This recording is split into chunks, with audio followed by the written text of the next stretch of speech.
सुर्खियों में।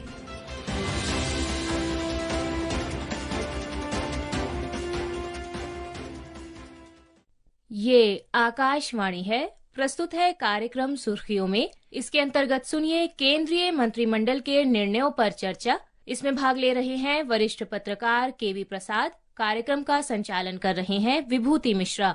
श्रोताओं नमस्कार। आज हम केंद्रीय कैबिनेट के जो महत्वपूर्ण फैसले हुए हैं उस पर बातचीत करने जा रहे हैं और हमारे साथ खास मेहमान हैं केवी प्रसाद। केवी प्रसाद, आपका सुर्खियों में स्वागत है। धन्यवाद विभूति जी, और आपको और श्रोताओं को नमस्कार। पीएम मोदी की अध्यक्षता में आज कैबिनेट ने पशुधन स्वास्थ्य एवं रोग नियंत्रण कार्यक्रम में संशोधन को मंजूरी दी है। इसको लेकर आने वाले समय में किसानों के कल्याण को लेकर आप क्या वातावरण देख रहे हैं? हमारे देश में करीब 2019 से ये कार्यक्रम चल रहा है, जिसका लक्ष्य है कि 2025 तक जो दो खास रोग हैं पशुओं में जो देखा जाता है देश में, एक को जिसको हम कहते हैं फुट एंड माउथ डिसीज, जिनको खुरपका और मुंह पका जो है रोग, और दूसरा जो है बुरोसिस, जो कि खासकर प्रसव के वक्त होता है पशु में। तो ऐसे में 2019 में जो इसका परिकल्पना की गई थी, तो जैसे मैंने कहा कि 2025 तक ये चाह रहे थे कि इसको नियंत्रण में लाया जाए, और लक्ष्य है कि 2030 तक ये जो है पूरी तरह से इसको खत्म किया जाए, इसको जड़ से उखाड़ दिया जाए। तो इसी प्रयास में भारत सरकार ने ये कार्यक्रम चलाया है। और आज जैसे हमारे को बताया गया ब्रीफिंग के दौरान कि सरकार की तरफ से करीब करीब 9 राज्यों में जो ये खुरपका और मुंहपका जो रोग है, ये तकरीबन 9 राज्यों में पे खत्म हो रहा है। साथ ही साथ करीब 108 करोड़ जो है कहते हैं ये इस तरह के इस पे टीके लगाए गए हैं, ताकि ये पशुधन है खासकर 2019 से लेकर करीब 7-7.5 करोड़ उस पे कम करने के लिए उस पे रोक लगाया है, और उसमें साथ ही हुई। और माना जा रहा है जो आंकड़े हैं सरकार के पास, उसके हिसाब से जो ये खासकर पशुधन है और हमारे जो भैंस है, उसमें जो ये इस तरह की जो रोग जो जिसका फैलता था, इसमें कम से कम जो 2018 का जो आंकड़ा है कि 227 अगर थे, वो कम होके 41 हो गए पिछले साल सितंबर तक। तो जिस तरह से और खांसी इसकी जो ज्यादा सीवियरिटी थी, जो ज्यादा, वो कम हुई, और काफी सारे लोग इसके बारे में बताने लगे। विभूति जी जी, हमारी बातचीत जारी रहेगी। इसी बीच पशुधन स्वास्थ्य एवं रोग नियंत्रण कार्यक्रम को लेकर केंद्रीय मंत्री अश्विनी वैष्णव ने क्या कहा है, सुन लेते हैं। देश में लाइव स्टॉक को किस तरह से एक मेजर उनकी हेल्थ में इंप्रूवमेंट आए, वो इस प्रोग्राम का एम है। इसका जो मेजर थ्रस्ट रहेगा वो वैक्सीनेशन प्रोग्राम के थ्रू रहेगा। एक भारत पशुधन पोर्टल बना है, जैसा प्रधानमंत्री जन औषधि योजना है, वैसा ही इसमें पशु औषधि योजना बनाई गई है, जिससे कि क्वालिटी जेनेरिक मेडिसिन दिए जा सके। और जो किसान समृद्धि केंद्र बने, उनके माध्यम से पशु औषधि का वितरण किया जाएगा। पूरे प्रोग्राम से किसानों की जीवन में और इम्प्रूवमेंट आएगा। किसानों को जो नई योजना है जिसकी आज मंजूरी मिली है, इससे क्या क्या लाभ होने वाले हैं?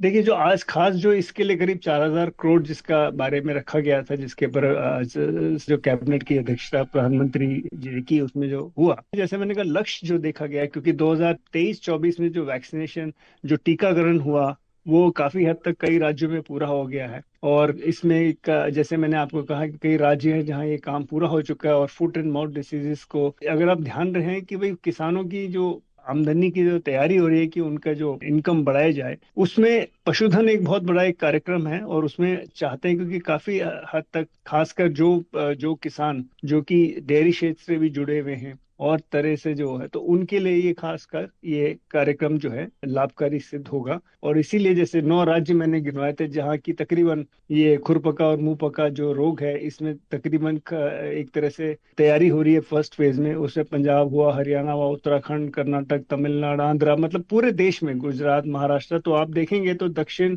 पश्चिम, उत्तर और तमाम सारे राज्यों में ये इसका फैलाव है। सबसे बड़ा तो हम जानते हैं कि 2000 खरीफ एमएसपी की खरीफ जो है, जो 2024 और 25 के जो मार्केटिंग सीजन है, उसके लिए करीब करीब 2 लाख करोड़ के प्रावधान किया गया। और कई सारे कार्यक्रम है जिसमें सरकार चाहती है कि व्यापक रूप में कार्यक्रम तैयार किया है, ताकि किसान और खेती लाभदायी हो। जी, खास बात यह है कि जेनरिक दवा की भी चर्चा हुई है, और खास करके एक और मोबाइल पशु चिकित्सा इकाई को भी मंजूरी मिली है। इससे क्या लाभ देख रहे हैं आप? जी देखिए, हम सब जानते हैं कि ये सब मोबाइल, जिस आपकी बात कर रहे हैं कि स्वचालित जो यूनिट है जो कि समस्या देखे पशुधन की, तो वो किसान के घर तक पहुंचे वहां जाके, क्योंकि वरना अन्यथा कहीं दूर में अगर आपका कोई क्लिनिक है, वहां ले जाने में किसानों की अपनी समस्या है। आसानी होगी कि उनके द्वार तक ही आप पहुंच रहे हैं सरकार, और वहीं पे आपको देखेंगे। साथ ही साथ जो आपने बात की भारत के, जैसे मैंने कहा, भारत पशुधन का जो पोर्टल है जिसमें कि गन्ना के लाइव उसमें मॉनिटरिंग हो सकती है। और जो सबसे बड़ी बात है पशु औषधि, ये वही, अगर आप देखिए, हम जन औषधि प्रधानमंत्री जी ने शुरू किया था ताकि सस्ते दर पे लोगों को क्वालिटी दवाइयाँ मिले, ताकि जो आम नागरिक है जिनको समस्या, जो जूझ रहे हैं अपने शारीरिक समस्याओं से या बीमारी से, तो कम खर्चे में उनकी दवाई मिले। तो उसी तहत ये देखिए कि पशु के लिए भी औषधि, ताकि उनको भी क्वालिटी, गुणवत्तापूर्ण जो है दवाइयाँ मिले जो कि जेनरिक हो, ताकि उसमें खर्चा कम आए लेकिन काम पूरा करे। और साथ ही साथ देखिए एक बहुत बड़ी बात है, जो हमारा जो ट्रेडिशनल नॉलेज है, खासकर पशुधनों के साथ पशुओं की जो समस्या, उसको जो उसका इलाज करने के लिए जो हमारे यहाँ पारंपरिक पद्धति है, उसको भी, जिसे कहते हैं, सरकार उसको भी प्रोत्साहन कर रही है ताकि दोनों साथ में साथ चले। विभूति जी। जी, कैबिनेट ने राष्ट्रीय रोपवे विकास कार्यक्रम पर्वतमाला परियोजना के तहत उत्तराखंड राज्य में केदारनाथ रोपवे पर अब काम शुरू होने वाले हैं। लागत इसका 4081 करोड़ है। सबसे पहले इस महत्वाकांक्षी योजना को लेकर केंद्रीय मंत्री अश्विनी वैष्णव ने क्या कहा है, सुनते हैं। 8 to 9 आवर्स की जो जर्नी है, that will become a journey of 36 minutes. और ये जो टेक्नोलॉजी इसमें लगाई गई है, that is called 3S technology. 36 लोगों के बैठने की कैपेसिटी उसमें, और ये बहुत सेफ टेक्नोलॉजी है। दुनिया के जो जाने माने टेक्नोलॉजी प्रोवाइडर्स हैं, उन लोगों के साथ मिलके इसको डिजाइन किया गया है। श्रद्धालुओं को तो बेनिफिट होगा ही होगा, और साथ ही साथ बहुत बड़ा जो लोकल बिजनेसेस हैं उनको बेनिफिट होगा, और जो दिव्यांगजन है, जो हमारे बुजुर्ग साथी हैं, उन सब के लिए भी एक बेनिफिट इससे निकलेगा। जी, केवी प्रसाद जी, केदारनाथ रोपवे ये जो है, इससे निश्चित तौर पे श्रद्धालु हैं वो काफी लाभान्वित होने वाले हैं, लेकिन खास करके जो बूढ़े बुजुर्ग हैं, जो दिव्यांगजन हैं, उनके लिए तो ये बहुत ही एक वरदान साबित होने वाला है। आप इसे किस रूप में देख रहे हैं? विभूति जी, ये तो बिल्कुल सही है कि ये केदारनाथ, हम सब जानते हैं कि जो भारत में जो है 4 धाम यात्रा बहुत ही मान्य रखते हैं लोग, और खासकर ग्रीष्म काल के आगमन पे लोग इंतजार करते हैं, कई महीनों से उसकी तैयारी करते हैं। लेकिन जैसे हम सब जानते हैं, रास्ता बड़ा कठिन है, दूर भी है, और काफी सारे जैसे वक्त लगता है। और केदारनाथ सब जानते हैं कि 12 जो हमारे ज्योतिर्लिंग हैं उसमें एक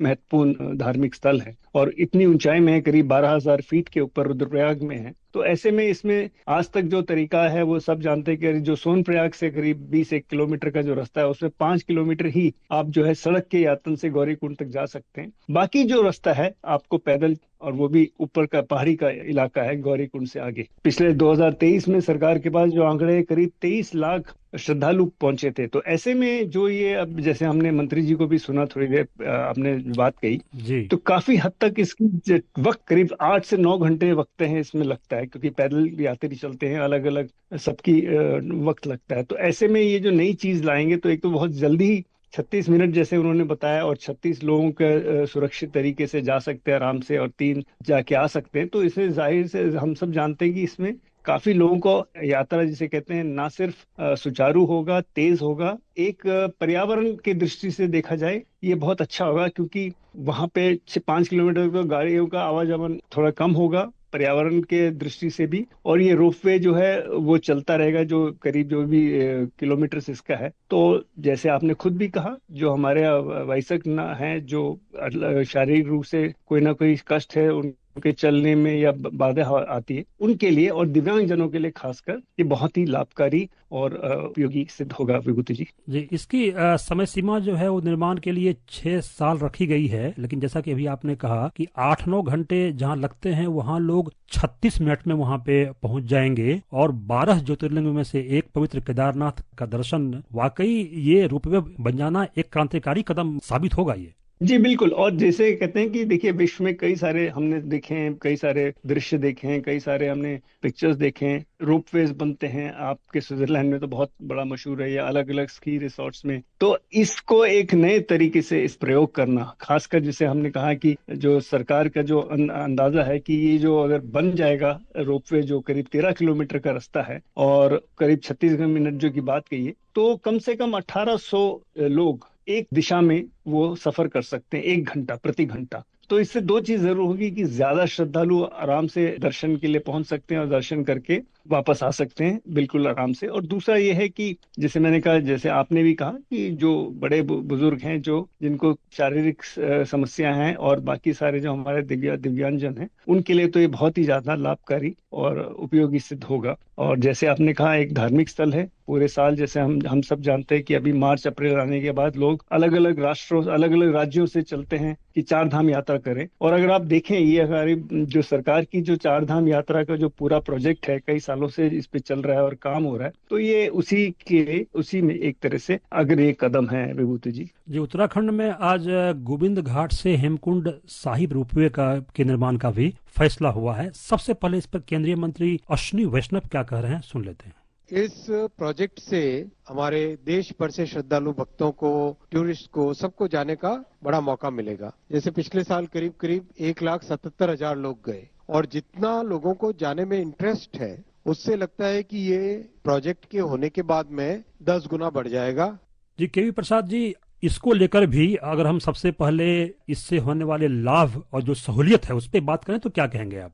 जी विभूति जी, बिल्कुल सही है। जैसे हम सब जानते हैं, हेमकुंड साहिब जी एक बहुत ही दर्शनीय स्थल है, जो कि 15,000 फीट चमोली डिस्ट्रिक्ट में है, उत्तराखंड राज्य में। और चूंकि यहाँ पे सिख समुदाय के लोग और जो हमारे बाकी जो समुदाय वे भी जाते हैं, क्योंकि वहाँ पे माना जाता है, एक तो गुरु गोविंद सिंह जी जो सिखों के 10वें गुरु हैं, उनके वहाँ पे जो उन्होंने मेडिटेशन किया इस साइट पे, ऐसा एक लोग इसलिए वहाँ पे सुमन अर्पित करने जाते हैं श्रद्धा के लिए। साथ ही साथ माना जाता है कि भगवान राम के भाई लक्ष्मण ने भी इसी वहां पे जाकर अपना ध्यान कर रहा था। तो ऐसे में ये दोनों चीजें हैं। लेकिन इस वक्त जो समस्या ना गई, एक तरीके से जो वेदर को लेके बात होती है कि सिर्फ 5 महीने ही ये गुरुद्वारा जो है कुंज साहिब जी का वो खुला रहता है, और वो मई सितंबर के बीच। और जैसे अभी हमने मंत्री अश्विनी जी को सुना, सिर्फ 1.77 लाख ही श्रद्धालु यहाँ पहुंच पाए, वो भी इस 5 माह के दौरान। एक बारी जब इस तरह से फिर से जैसे रोपवे यहाँ पे तय हो जाएगा और तैयार सुचालित हो जाएगा, तो काफी सारे लोग ज्यादा संख्या में पहुंच सकेंगे अपना श्रद्धा और अपने आस्था जो जताते हुए।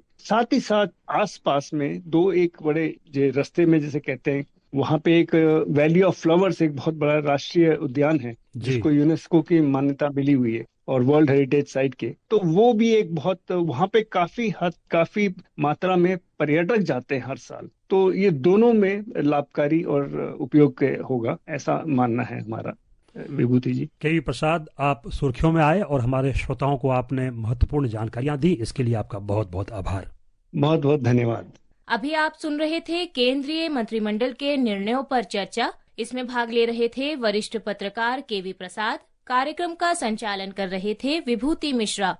ये कार्यक्रम आकाशवाणी के समाचार सेवा प्रभाग द्वारा प्रस्तुत किया गया। इसे आप हमारे mobile app news on AIR और YouTube channel news on AIR official पर भी सुन सकते हैं। इस कार्यक्रम के संबंध में अपनी प्रतिक्रिया आप हमें ईमेल या व्हाट्सएप के माध्यम से भेज सकते हैं। ईमेल का पता है airnsdtalks@gmail.com और व्हाट्सएप नंबर है 9289094044। सुर्खियों में